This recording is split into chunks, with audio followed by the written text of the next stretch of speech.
And you had fairly nice. I think quite a few people registered, from across the world. So about 60 or so people registered from across the world to check in on it. So let me say first off, good evening, colleagues, and welcome to Transforming Guyana. And is that me or you? I can hear some background. Uh, yeah. So,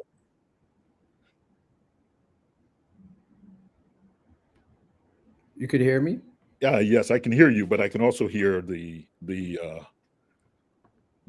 I can also hear myself as if Oh, the echo.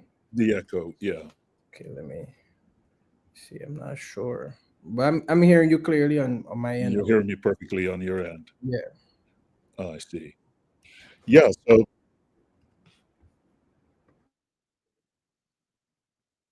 but I also have a little echo where I can hear myself come back a few seconds later.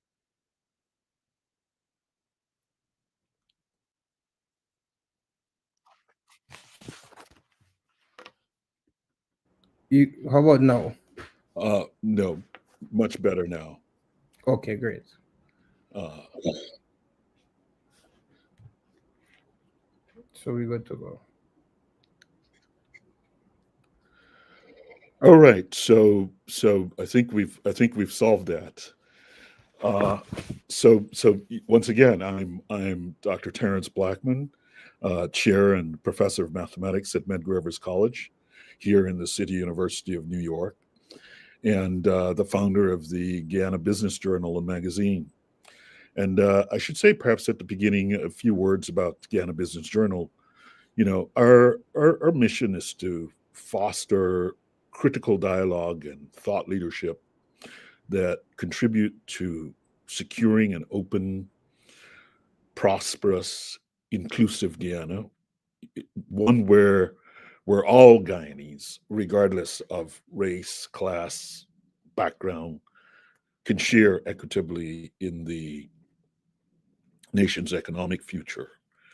And the purpose of this sort of New Voices, New Vision series, that's kind of emerging post the election, is really to provide a platform for young people like you, emerging leaders, professionals, and the innovators who are shaping Guyana's future during what can only be described as an unprecedented period of economic transformation, and really more deeply to amplify the perspectives of young Guyanese who will bring some fresh insights, some multidisciplinary insights and expertise, and really at root a kind of commitment to some inclusive development. So, broadly for the audience, tonight we're really honored to feature Eden David Corbin, political advocate, researcher, musician, who's championing youth inclusion and civic engagement in Guyana's transformative era. For those of you who are joining from other parts, Guyana, and there are people, I should say, I got a note on this program for you from someone all the way in South Africa. So you might have an audience in South Africa.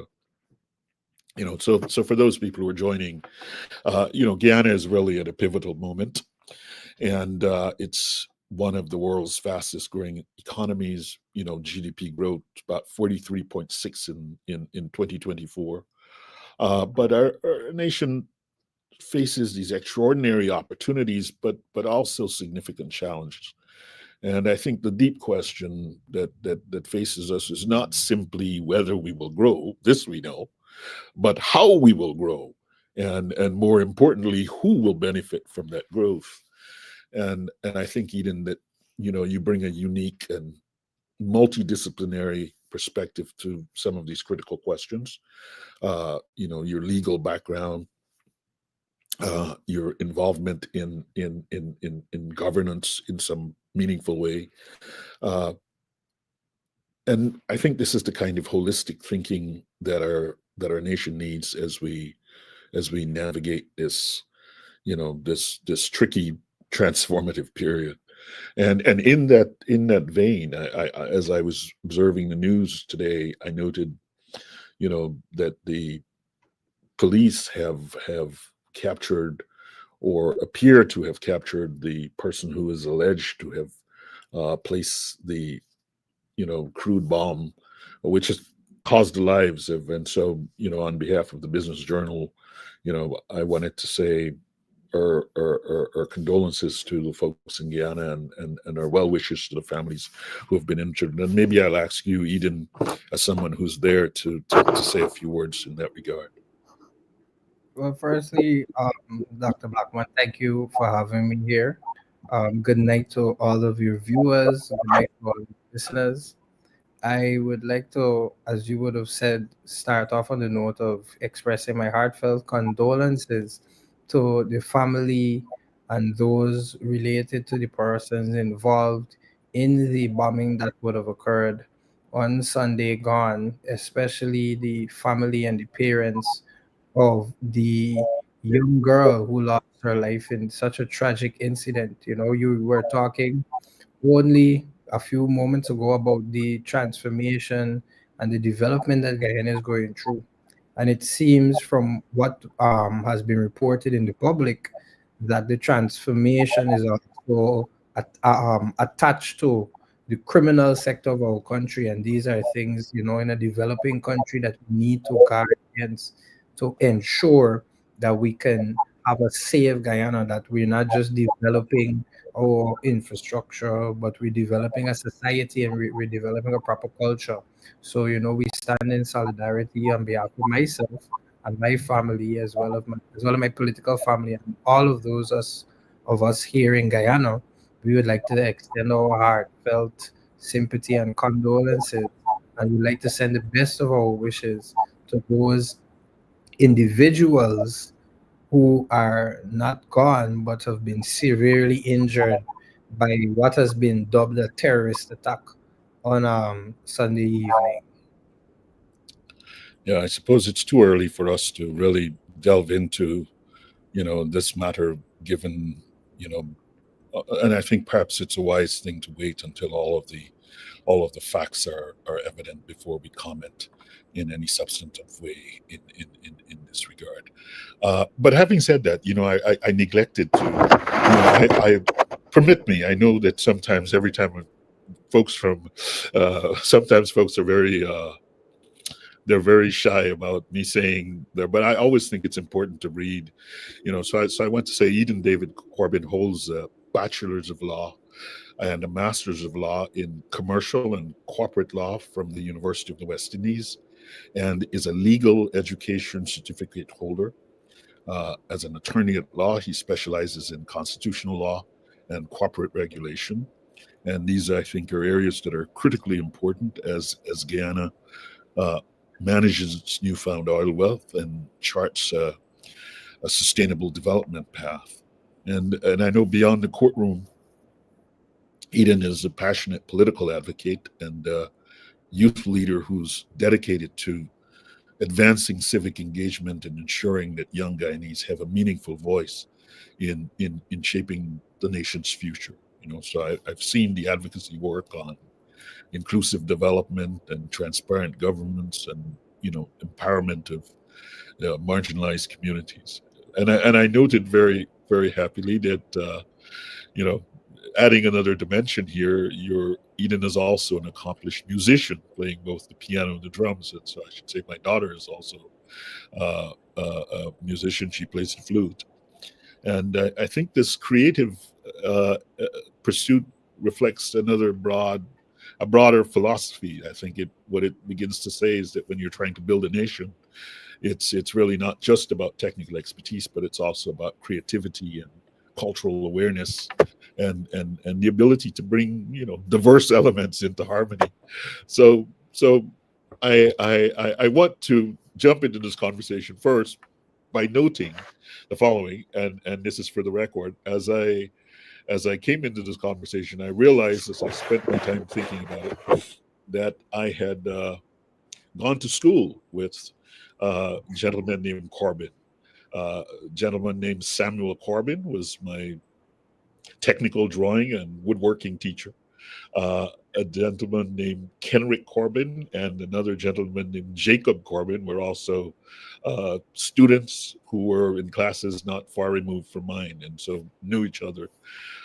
So I take it, given our prior conversation, that these are your uncles and maybe your great uncle and your uncle and your dad. No, no great uncles, just my uncles and my father. Your uncles and your dad, yes. And so I want to give them my regards, and I want you to convey my regards to them. So let's start with perhaps the biography that you've just presented. You have a strong academic foundation. These degrees in law. Uh, what initially drew you to the legal profession, and in a sense, how has your education as a lawyer sort of shaped your view of things?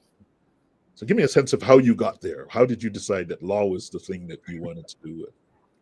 Well, to be quite honest, when I was at Queen's College, and I think I was in about third form, heading into fourth form, they usually do streaming, and I was not too keen on the science subjects, the physics, chemistry, Uh, biology, human and social biology, integrated science. I was never too keen on those subjects. I wouldn't say they bored me, but I believe that it did not appeal to me in the way that I would have liked. So the first opportunity I had to divorce myself from that subject matter, I did it. And that would have been the basis, just a young 14, 13-year old who just doesn't want to do science and any of those kind of stuff. And I think what really propelled me into the legal field would have been my participation in the 2015 Youth Parliament. And I think that's a very key point to note, because not was it just a paradigm shift for me, but it also was the first time that the mechanism or the entity of the Youth Parliament was now affiliated directly with the Parliament Office of Guyana. Prior to that, the Youth Parliament was an initiative under the Office of the President. And when Mr. Trotman, as the Speaker of the House at that time in 2015, would have been one of the main advocates, I believe it was something in the works, but he would have really pushed that program to what it is now. And I believe that this year they would have celebrated 10 years of uh, Youth Parliament under the auspices of the Parliament Office and the National Assembly of Guyana. And I was lucky enough to be a part of that first cohort of youth parliamentarians as we were. I served as the Prime Minister. But what was really fundamental and, well, I would say instrumental rather, in my going towards my current field was that I was able to interact with the parliamentarians, ministers of government, etc. And I don't know, there was just something about it. While the sciences did not appeal to me, there was something because there were these people who were, I believe, oh, these people who you see on television and you see in the news and you read about them in newspapers and they're passing in these big Prados and you're looking at it and you're telling yourself, and I'm there like, and I had the lucky chance to interact with them on a personal level. And I spoke with a lot of the MPs, on both sides of the house. And, they were very encouraging. And just watching them do what they did, I sat back and I said to myself, wow, this is something that I can definitely see myself doing. And that was in 2015, not much. I was fresh out of high school at that time. I just enrolled at the Bishop's High School to continue my Caribbean Advanced Proficiency exam, which is everybody knows as CAPE. And I was doing a law there and I had the opportunity. So I was like, because at that point, you tell yourself, okay, I want to do law everybody is like, okay, you could talk well, you like to argue, you should could do that. And I was like, hey, anything as long as it's not science, I am perfectly fine. I have to tell Whatever it is. So I went along with it, but it was at that point in time where I realized, and then you're interacting with the MPs at the time, and you're realizing almost everybody's a liar. So it's like, I'm thinking to myself, okay, I think I have a good idea of what I want to do, and the rest is history. I just never turn back. No, that's a wonderful story. But you know, one of the things I was reading this interesting book about the U.S. and China, and so one of the things that they do say is that the Chinese leadership group is many more engineers as opposed to the American leadership group, which are many more lawyers, and so there's a question about which society will win out, the society led by engineers, or so I'm hoping that at some point you guys will have engineers and lawyers. That way you have a balance and you can split the difference in this regard. No, I think that's wonderful. It's really good to have those moments where, when things crystallize, when you're there. And I suppose we should thank Raphael Trotman for, sometimes when you are in some position and you open up something, you don't really fully appreciate the impact that creating an opportunity might have, that ultimately happens some years into the future. And that's one of the challenges, one of the real challenges that, when we come to measure things, when we try to measure development and nurturing people, sometimes the things that you do today, you don't see the effects of those things until 5 years later, 7 years later. And, so people always question, well, why did you do it? But sometimes we have to be patient to see the unfolding of things, and in that sense, I mean, I wanted to follow up on that question. So, you do this youth parliament, you see these. I mean, is it that also? So when you went into law, were you going into law as a, because you're now partly, you've also worked as a political advocate and a youth leader. You know, the point is, was your interest in going into law as the mechanism for the work as an advocate and a leader, or was your interest in law sort of like, okay, I'm going to go, there's this particular part of the Constitution that is a problem that I want to solve, but how did it go? Was there a transition? Say, okay, I'm going to get a law degree, and then now I'm working on the law degree, and I think, okay, I want to get involved in some of the political aspects of the society, or was the political thing that was there that you saw on that bug caught you, and you said, I think I want to be a part of the leadership of the society? Well, to be honest, my interest in the law, or the current interest I have, and I have to be careful how I'm speaking, because I'm speaking from a different point from which I was then. The Eden in 2015, 2014 is admittedly a different person, or a new man, if I could be as bold to Also, say that. know that yourself and be aware and know how you're Yeah, growing. and, Yes. and and thinking now, when I really think back on my train of thought, then I have a lot of, I won't say there's a parity, but I could appreciate how far and the time that I've taken to get where I am. And that's something that I'm always trying to tell persons. They see you where you are now, they see all the shiny things, the accolades, and they feel great about it, but a lot of people are not aware of the struggles and the dedication and the commitment and the passion that would have led you to this point. So at that point in time, my interest in the law was more from a point of a beginner, in that I was now being exposed to particular legal concepts. I was now really grasping, and the law took a liking to me, and I took a liking to the law. And there was this symbiotic relationship, whereas the more that I read, the more that I learned. The more that I learned, the more differently my view and my outlook of life would have shifted from what it was at that time. But the reality is that my advocacy in relation to my social and my youth advocacy and activism was really the precursor to me really wanting to take law a bit more seriously, as just as opposed to just doing it to a means and ends.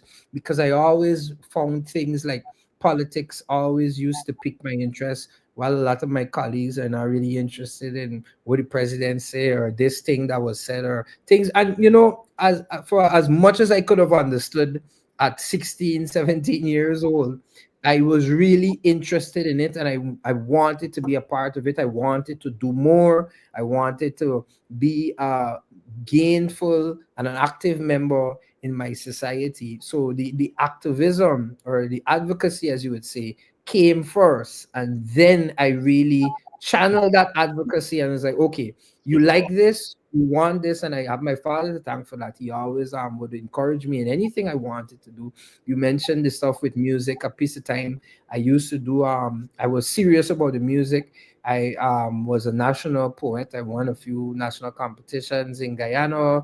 I did some stuff in Trinidad as well when I went there to pursue my first degree. And it was really just me realizing that, look, you can want, and like every other person I think who went in the line of law and business, there's an end goal, and you're telling yourself, hey, I want to be president someday, and in 2015, 2016, 2017, that was my mindset. Hey, I want to be the president of the country someday. And I realized that, okay, if I want to be president, I'm going to need to get into politics. If I need to get into politics, it then came back to, you need to have something that you are going to bring to the table. Too often, I even remember a conversation I had with one of my friends during the campaign season, and I spoke to him, and he was like, "Look, yo, bro, I love what you're doing, and I really want to get involved too, but I'm just waiting on the right time.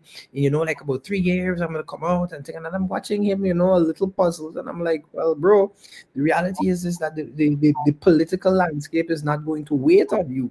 You understand? They're going to accept you, they're going to take you in. But even if that is what you want to do, you have to be bringing something to the table. So, a nice speaker, being able to speak nicely and elocuting yourself, and, being able to have these great thoughts and these ideas and these suggestions, I think they're all great.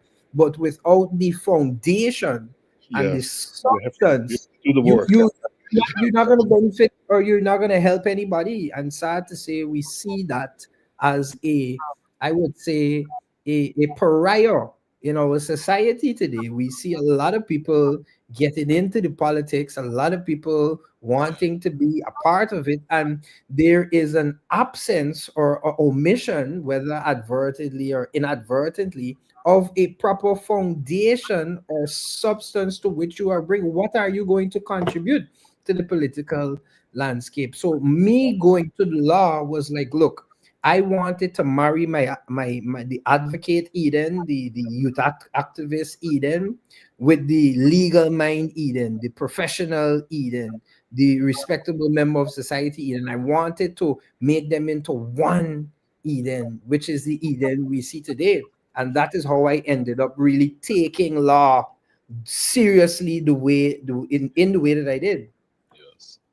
No, no, I think that's very important, and I think the point you make, and someone said perfectly said 100%, and I think that it's really an important point, and I think maybe that's also uh, the the the the importance of coming to the political arena, not just simply as someone saying something, but as someone who says something, but has an understanding of where we are, where we want to go, and how to get there, and has the tools to affect the transition from today to tomorrow. And those tools don't come just by saying them. Those tools come, like you've just articulated, from years of hard work and discipline and creativity and all of the other things that are associated with that. And now maybe just to speak a little in that, so I wanted to ask you a little bit about music. I can't go from that. Music is also important to me. I like music a lot. I mean, how did the music influence your law and your politics? Or does it influence your law and your politics? Well, I mean, in a day like today, or at a time like now, it doesn't influence my work in the best of ways, because I am very passionate about music, but I would have to recall what was told to me, because at the time when all of this occurred, I don't have much of a clear recollection. But my mother said to me that I actually started off on in the drum, and I went to church like most persons. And when you go to church, you pick up on these things. And I took a liking to the drum. Apparently, I had a good rhythm, as I was told, and it was encouraged by my parents. I was able to be trained and tutored within the church. And I started off on the drum for many years, as a young youth. As soon as you get an opportunity, I remember vividly, the church I was going to at the time, they had a good drummer. He was older than us. Let's say I'm about 10, 11. He's like about 19 or so, and he's really good.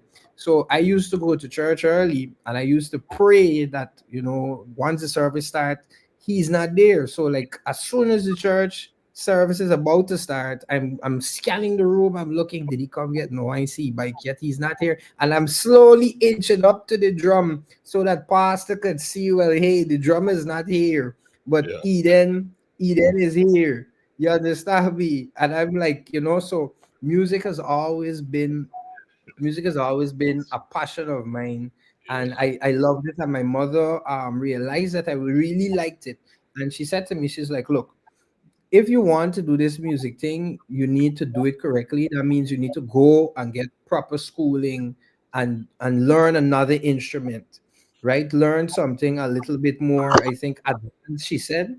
So I was then enrolled into music lessons, whereby I started to learn the piano, and I went all the way up to, I believe it's grade 4 in the Royal Board or the Royal School Music exam. I can't remember the name of it. And I did both practical and theory. The unfortunate thing is that I would have stopped when I had to do common entrance. Parents and common entrance in Guyana, you need to focus on the book. So there's no time for music, there's no time for this. You need to dig in. And the mistake that I made is that after I went and I got into Queen's College, I really never followed it back up. Music, I But see. luckily for me, in the church arena, I was still very much functioning there. So I took it upon myself, with the training that I had and the knowledge I had. I continued to teach myself, and I was able to teach and teach and teach until I was able to build what I would say a good enough competency. I mean, I don't consider myself to be a great or accomplished musician. I'm just somebody who really enjoys and loves music. And that has been it. I even, for a piece of time, a lot of people don't know this, but for a piece of time in high school, there was a group of us, and we called ourselves UGK, I believe, Underground Kings. And it was about three of us, and we were rappers. We walk around school, and somebody would have a little speaker in their bag, and we busting some rhymes. We writing, and some freestyles and some ciphers, and it was fun, and I really enjoyed it. And interestingly enough, that was able to bring me in with some key people within the music industry at the time. They saw me and they were like, hey, we like you, we like what you're doing, we like this, and we would like to, help you. And my father told me, look, I will support anything you do, but you need to be cognizant of the fact that if you want to make this into a profession, it is not something that is viable in Guyana, meaning that it at the time musicians weren't really being paid. Like you couldn't make a living. That's the point he was making. You could not make a living off of music in Guyana. And he was like, if that's what you want to do, you have to understand that. But you would want to take something a little bit more safe. So I mean, I never really neglected the music. I always still, went after it whenever I could get to play. Interestingly enough, I developed my skills and my talents, and I started branching out. So I went from the music into like artistry, and I realized that with the rapping thing, I converted that into poetry, and I started to do poetry, and I actually really enjoyed poetry. And as much as I would not have as much time, going into high school, CSEC taking off, going into Cape, then and into university, and really starting to take the professional development seriously, I try to keep up with the artistry as a way of balancing me, because I believe it adds, as you say, it adds another dimension to who you are as an individual. And music, just like English, is a language. You know, it's a language that you have to learn to understand, and you can hear things, and it's really refreshing. So that has been that. I did And it's poetry. important, and it's extremely important for people who aspire to leadership to have an appreciation of the arts, to have an appreciation of culture, and those are things that actually maybe that's one of, you talked about the likelihood of, being able to make a living as a musician. I mean, one would like to think that at some point in a future Guyana, that a young man or woman would be able to feel sufficiently comfortable that there is a life for them in the country as a musician, as a professional musician. And maybe that's the question I wanted to ask you maybe first. This thing that we're experiencing now, right? This runaway GDP, and from your perspective as a young professional, what are the so first I'll start there. What are the significant opportunities that come with the transformation? What do you see as the opportunities, but from the perspective of you as a young professional? I think as it is right now, the new opportunities presented with the transformation of Guyana places the country and its citizens, and more importantly, the young people like myself, at a very, I would say, strategic position, in that we are at a position whereby we can clearly see the remnants of our past. And in the same vantage point, we can also see a clear trajectory of our future. So, as a young person in Guyana in 2025, you are able to inform yourself, because as much as we are developing, the outside of Guyana, they look at us as a third world state. I mean, people don't like the phrase, the academics might come for me, but that is what it really is. And with that position that we have, if you are, I would say, if you have a forward thinking mind, or you have a forward mind, you would realize that you can observe what has happened in Guyana, see where we can go and where we are going. And then the main thing is to find the stream, or to find the area or the niche that you know can be able to push forward that. Now, I had the opportunity of seeing a lot of niches. I said to you, the music was there, there's the poetry that was there. I dabbled in a little bit of cinematography and thing. Really just trying to get as a young man, I like to learn, and knowledge was always the important thing. But I realized that, look, I use myself as an example. I have seen the political climate and the political culture in my country, and what has happened.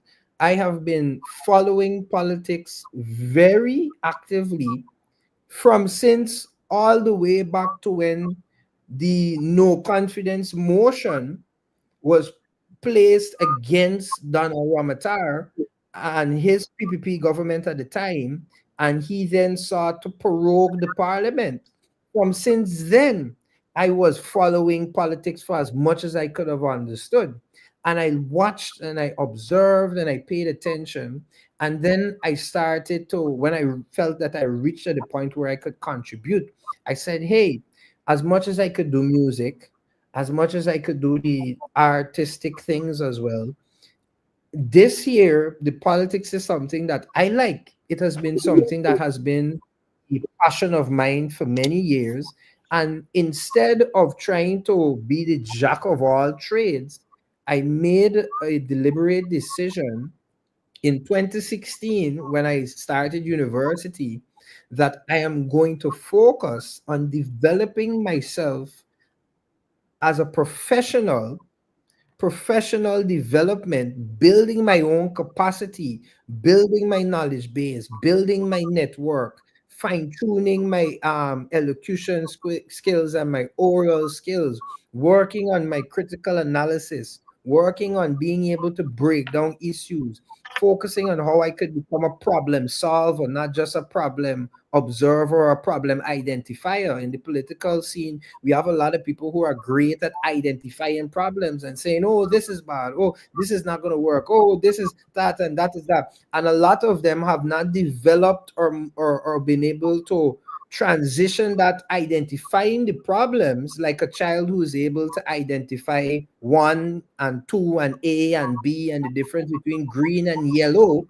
but moving away from the rudimentary or the elementary position of identifying issues to be able to solve the issues, to be able to critically assess the issues. That if we put together these two colors, another color is created. And if we then go a little further and add a 50%, you understand? And that is what I have been doing over the years. I developed myself so that when in Yeah. 2025, the People's National Congress, my party, for many years reached out to me and said, Eden, we would like you to be a part of our campaign and we would like you to be one of our candidates. I could have, at that point in time, I could have said yes.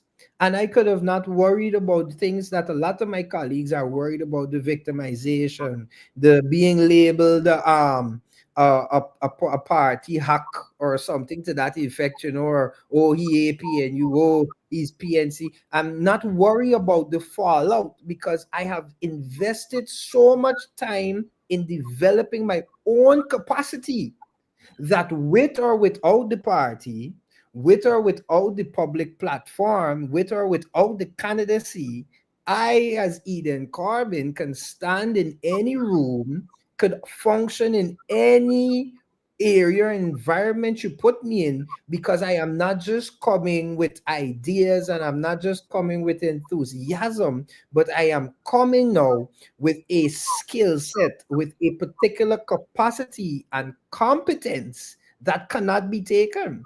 And that is what the young people stand to benefit from. There are all these opportunities and there's these avenues available for them to develop themselves, to push themselves, and to be able to now join the same entities and institutions that they have problems with or that they think could do better, Wonderful learn, evolving and thought. then push it forward to allow the new generation. And I'll close down my point in this. Today, I left the office briefly.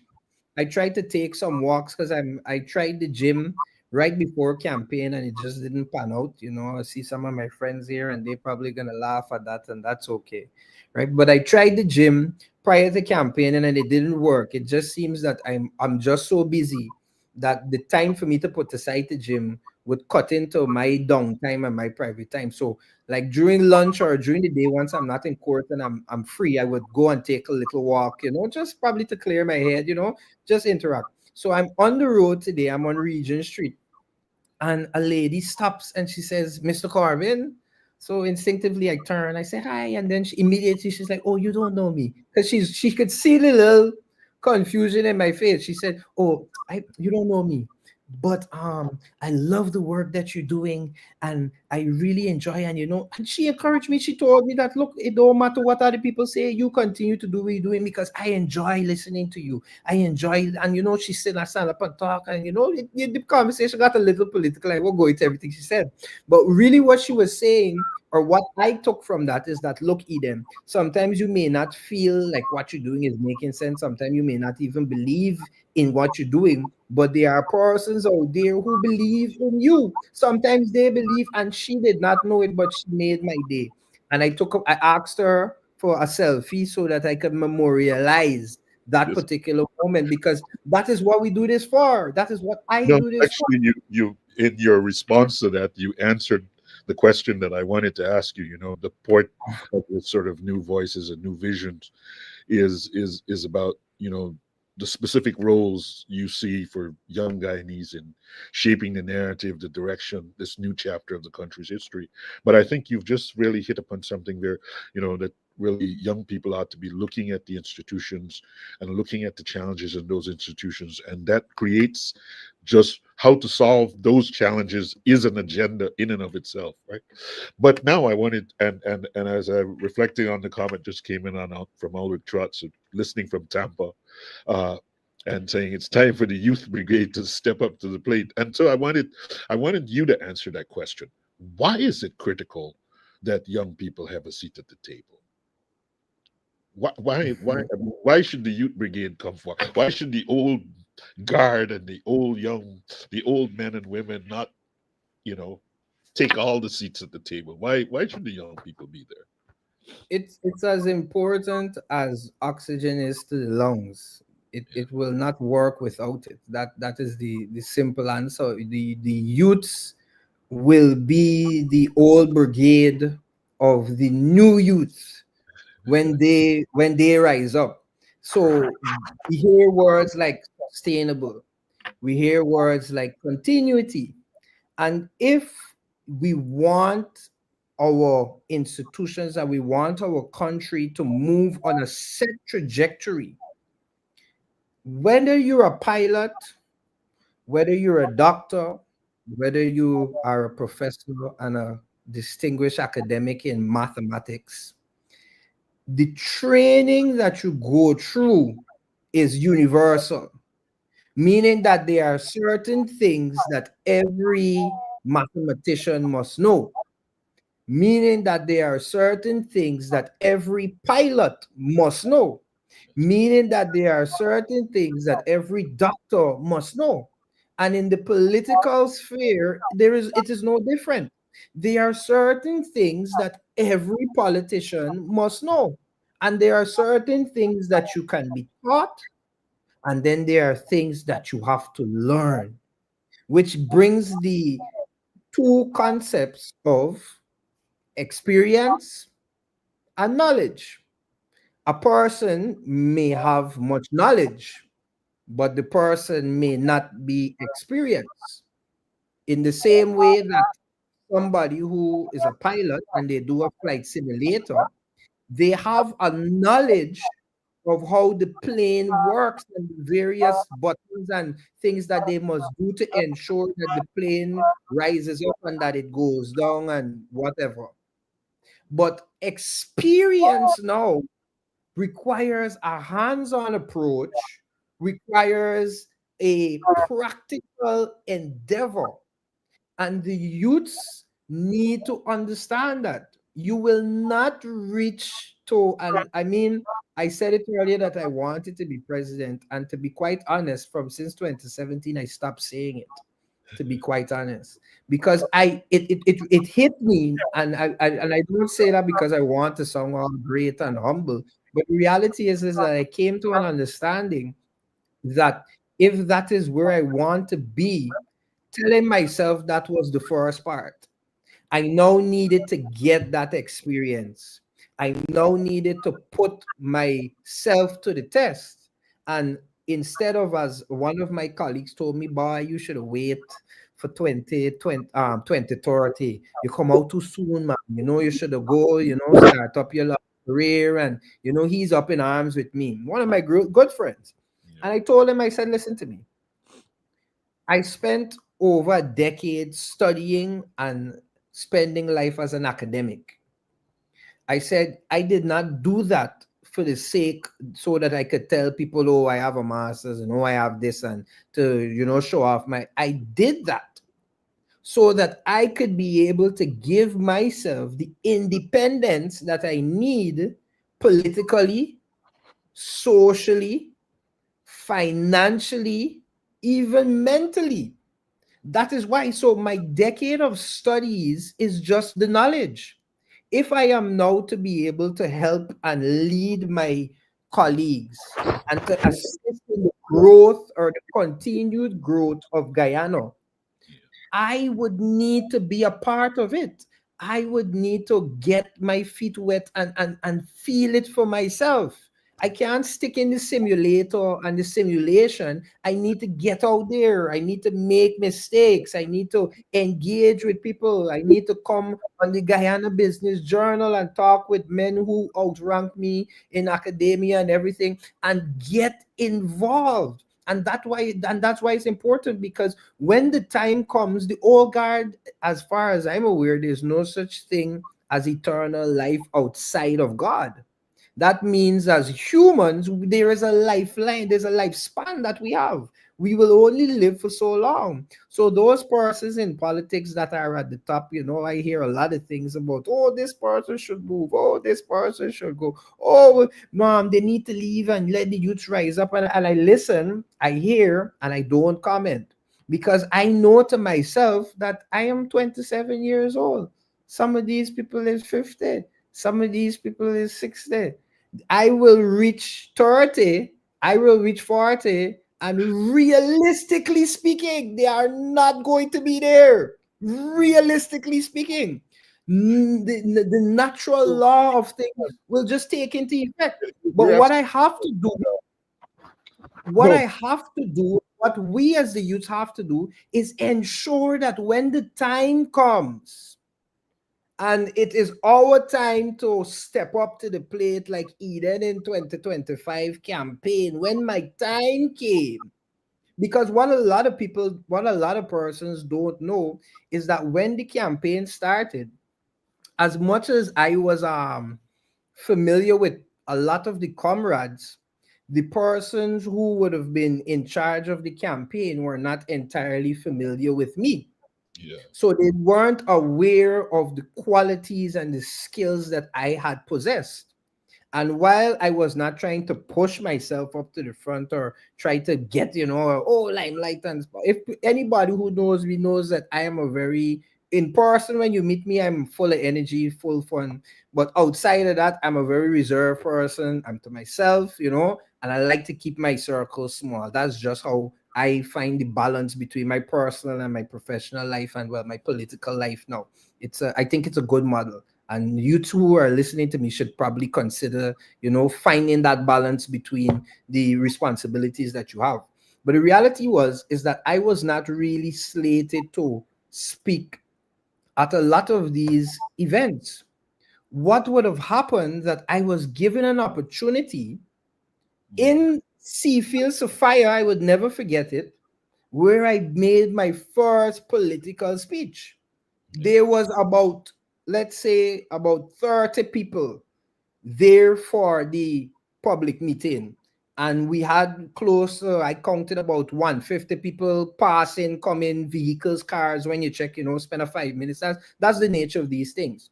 And after I made that speech, and somewhere, somehow, that speech ended up into Facebook, I never got so much calls in one day yet. Yeah.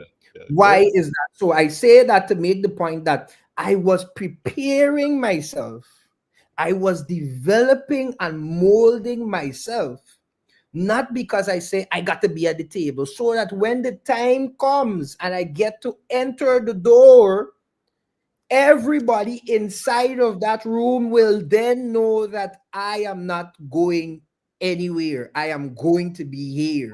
And the problem with is that some youths just want to come in and they just want to reach to the top. You want to come in today, you want to be president tomorrow. You want to come in and you want to be an MP tomorrow. I, You I, know, I'm enjoying this conversation so much.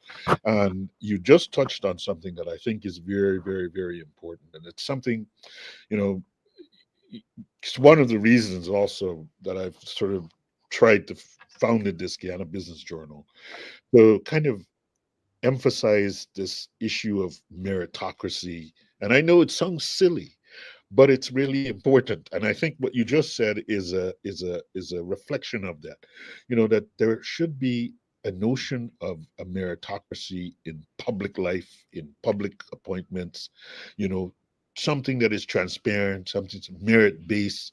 These are the things that strengthen our institutions. And you know, as you just said, it was clear. I mean, when someone has the talent, we have to develop a culture that elevates that talent and this is not to say that the talent is is is is just random. It's something that is earned. It's something that is worked on, and so. But I think it's important, and I want to ask you this in a more high level. From your perspective as a lawyer and a political advocate, how can we build strong, like independent institutions that are things that are shaded, so that, like you just said, we want to have an institution when someone comes in and they clearly offer us collectively, a party, a business, the whole country, when we see that person offering us the judiciary, that person offers us because of merit. How do we amplify these notions of merit, and maybe what are some barriers as you see it within the current Guyanese space where you think, maybe this idea of merit doesn't quite work? I mean, do you I see what I'm mean, saying? I mean, your they, colleague, you made a yeah, yeah, speech, they colleagues decided to elevate you. So it says, correct. oh, something is working fairly well there. There's a recognition that on merit, this person this is required. We want this person to advance their case. I would like to see that in the police force, in picking our cricket team, in all aspects of our life. And there are many aspects of Guyanese life that I look at now where I don't see this. I don't see the sense of that merit is the driving force behind how we pick our representatives. And Mhm. I would like to ask your thought on, like what do you see? Perhaps there might be some barriers to this diminishing this notion of merit, or maybe not to go negative in that way, but maybe how can we build stronger institutions that support an idea like merit? Because I really do think this is an important idea for Guyana. Well, the simple answer, or to put it in very plain terms, it's culture. That's my position. It goes to the culture. Where there is a culture, culture seeps and it flows into all areas of our life. Where you introduce somebody to a disciplined culture, there is a high possibility that in that person's development, discipline will be a prominent element of everything that they do. Take a young cadet as opposed to a private. The level of training that the cadet is given as opposed to the private is to position them to do more. And the culture that is cultivated in the mind of a cadet officer is different from that of a normal private who goes through basic training, or a normal police ranker. I believe they call them constables at the bottom level. It goes down to the culture, and the same thing applies to our institutions. The reason why, or one of the main reasons why we have this kind of um, system where persons are not being recognized for their merit or for what they actually offer, and other persons are placed in positions simply due to alignment, is because we as Guyanese have developed the culture where we are not going to air those grievances in the right manner. We don't ever want to take the right way to deal with things. We always want to deal with things in a way that makes us feel better. And as an attorney, I am in a position where I constantly have to counsel my clients as to what would be the best avenue. They would have in their mind an avenue that they think works for them because it provides some sort of gratification immediately. But as I told somebody a time, that look, yes, the system is bad. Yes, there are things in the system that we can change, and there are clearly things in the system that must improve. But the minute we step outside of the system in an effort to fix the system, We in ourselves are damaging the system. And the culture that we have developed is that if it don't work for we, it can't work at all. And we need to move away from that, guys, these people. We need to ensure that these institutions reflect years of cultures. The Guyana Police Force is one of those institutions, one of the oldest institutions of government in this country. Even before we were independent, it had its place that was entrenched in our societal structure. You cannot now come and expect that to change when there have been years of corruption being perpetuated from the top to the bottom and the bottom to the top, almost as if they're playing volleyball. One side corrupt, okay, you corrupt, and it has to come down to the culture.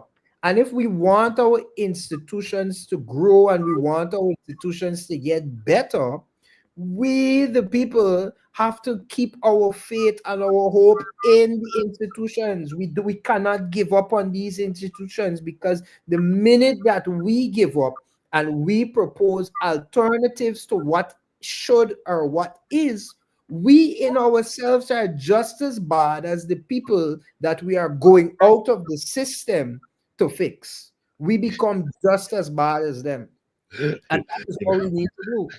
Yeah, this is we have to do this at least one more time. I call the program New Voices and New Vision, and we haven't had a chance to say we've definitely heard the new voice, but we haven't had a chance on the new vision. And so it's 7:56. Give me one sec. I have one of those lights which flicks off and on. I try to do this because I never want to get anything that gets too fancy. So I always want everything to be completely normal. But so I'm going to give you the last 4 minutes because I wanted to have you cast your mind forward and kind of envision a Guyana in 2040. And so I want to say, let's look ahead 15, 20 years.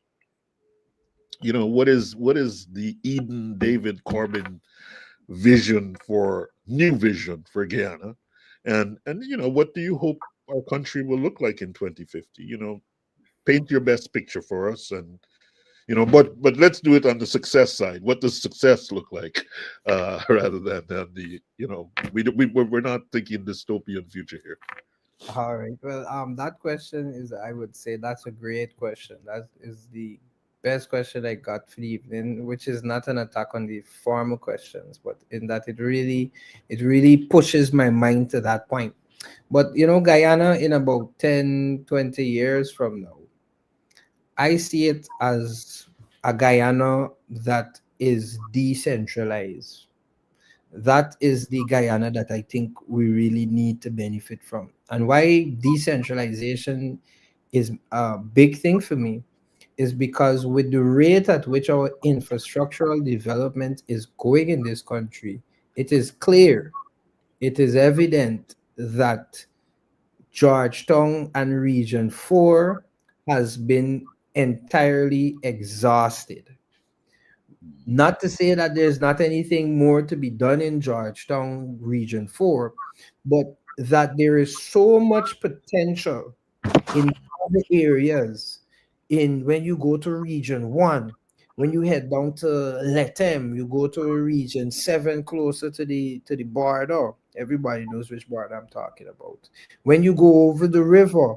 And what we need to do as a people is that I've spent about 2 to 3 years recently living in Trinidad, and I was living in St. Augustine area.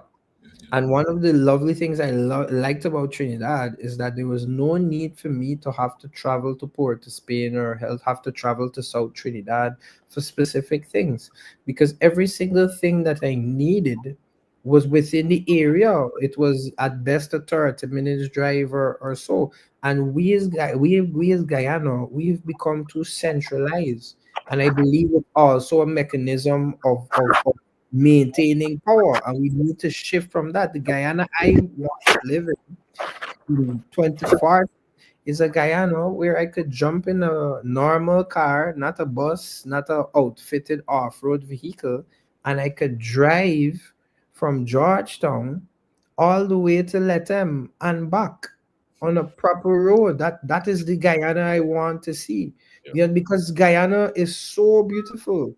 And during the campaign season, I had an opportunity to visit some places that I've never been. I have heard about. I've been to Kaikan, I've been to Maburo, I've been to Mabaruba, I've been to Imbamadai, I've been to I think Letem, I've been somewhere in Region 7. And when you really see the beauty that is in Guyana, I am telling myself that everybody should be able to experience that. I am one of those Guyanese that has been to Niagara Falls, but I have never been to Kaitro Falls. Now, some may say that it is simple as a plane ride and stuff, but the amount of planning that has to go into me going to see the longest single drop waterfall, as opposed to me just driving from Washington to Canada. And by the way, oh, there's Niagara Falls. What are we doing? Guyana is way more beautiful than a lovely stone paved, commercial kind of waterfalls. When you and that is what I would like to see. I would like to see, and I see this government has been putting a lot of emphasis in infrastructure.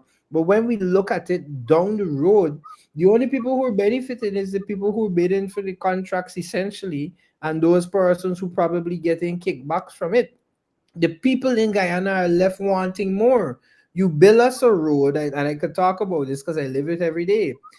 I remember when the East Bank Highway, that would be from Houston all the way up to Diamond, was two lanes, one going up, one coming down.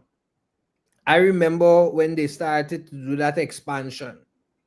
I remember when they started to cut the road for where it's called Heroes Highway now. I remember those expansions. And as fast as and I don't know how the government can figure it out, I'm not an engineer, but it's clear that as fast as you build these roads, the roads are being packed up.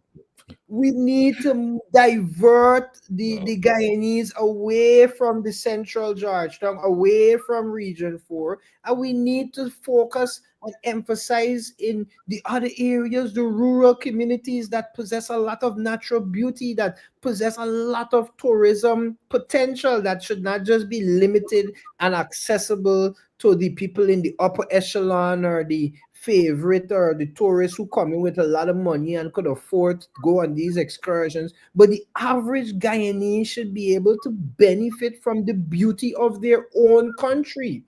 And that will only happen if the people push and advocate for it, and if the government is not given a chance to rest. We cannot celebrate them, as I said during the campaign. We cannot celebrate a government for doing what a government should do.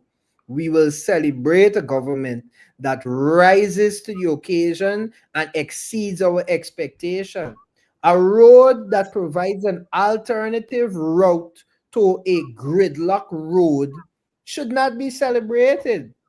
Those things don't require an open. You should shame. You should just open that road and just pray nobody and realize that you're now doing this in Yeah. 2025. And Yeah. that is the Guyana I want to live in. And, Yeah. and with that now comes development. Because if we're pushing more people out into the rural areas, if people go, businesses go. Where you have enough people, I've seen many housing scheme. I was one of those persons who was in Diamond before Diamond became Diamond.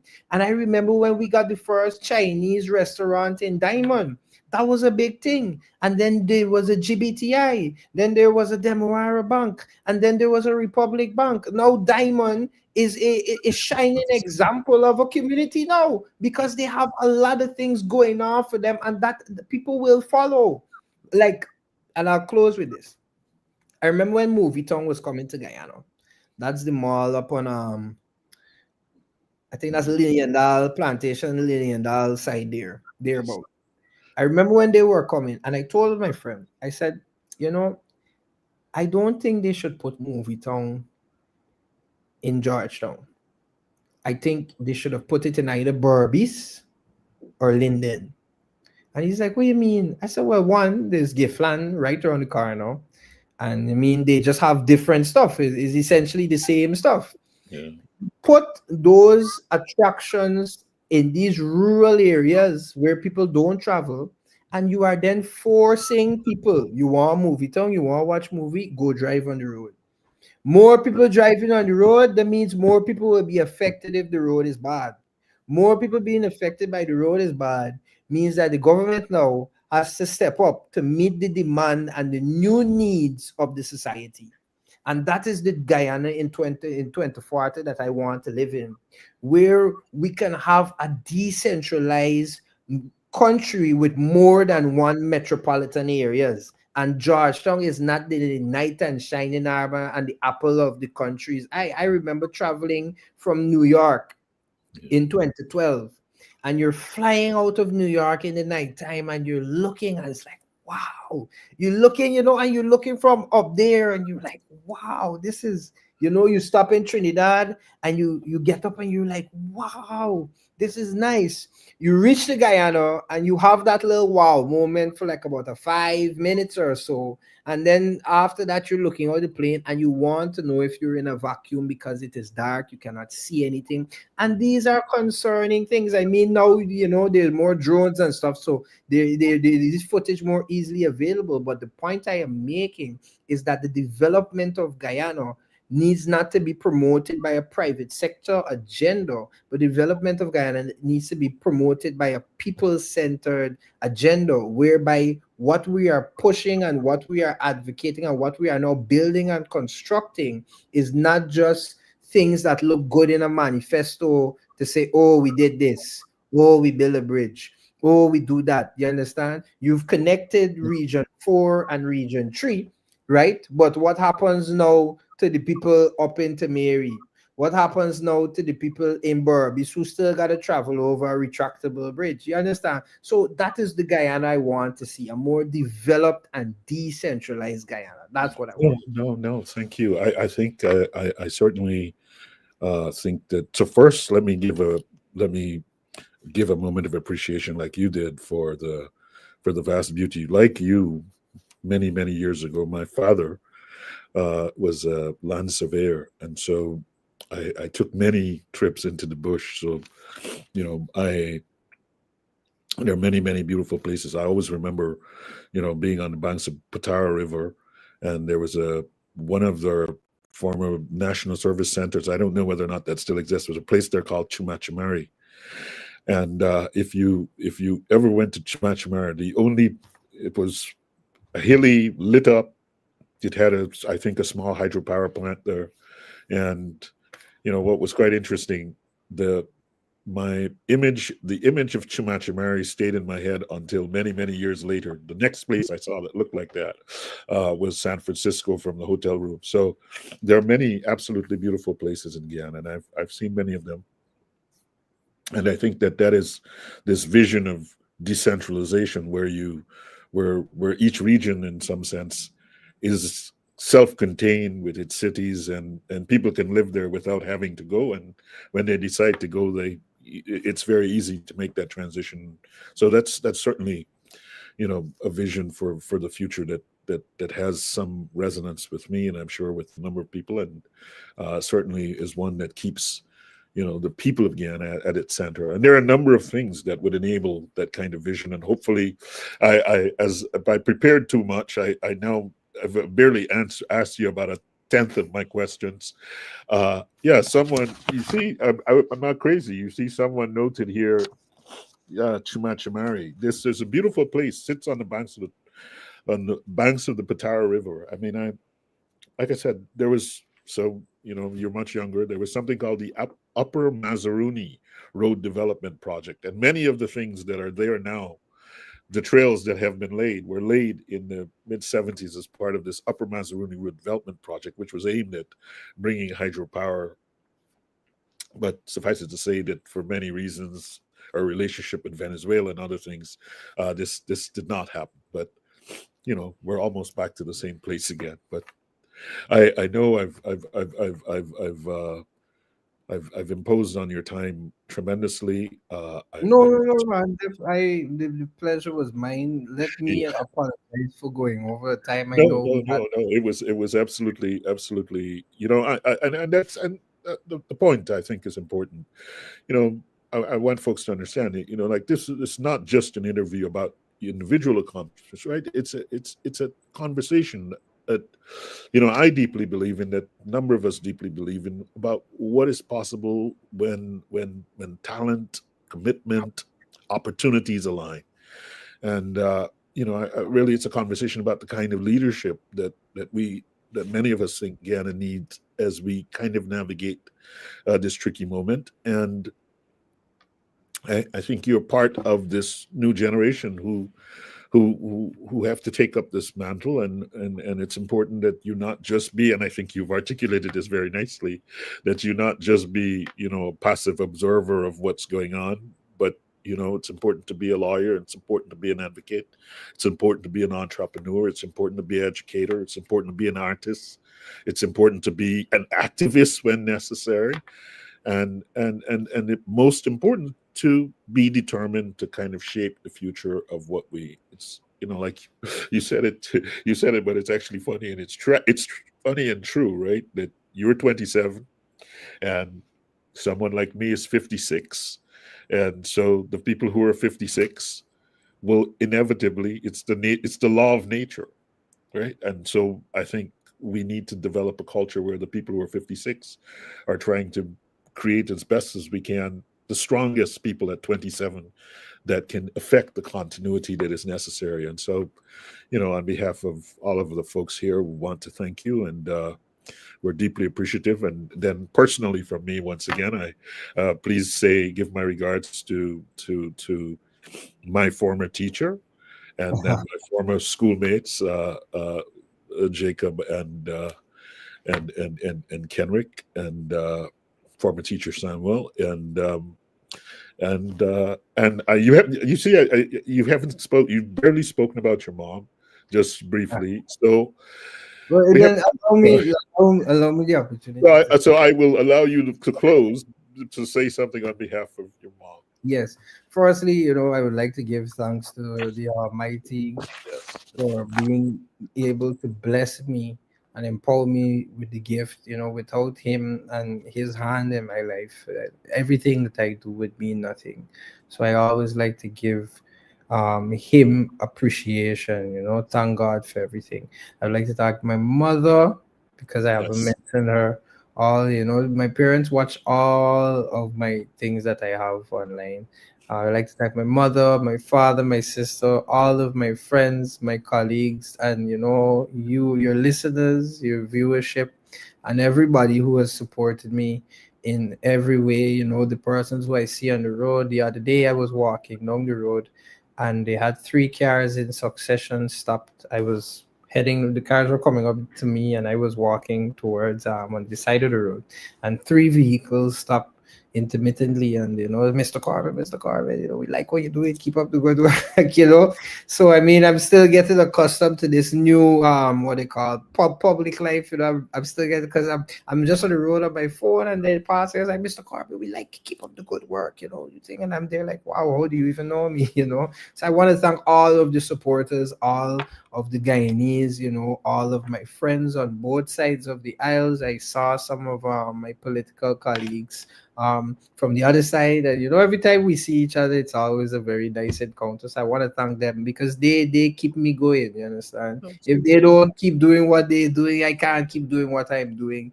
I don't. And I wouldn't take my time to fight and to bash. I let all of them know that, look, we all have a job to do, and my job is ineffective and useless without you. And that's something we didn't speak about, but I would like the youth to understand too. There's a certain amount of political maturity that we may not agree on ideology, we might not agree on policy, but there's a humanity in us, and we're all Guyanese at the end of the day.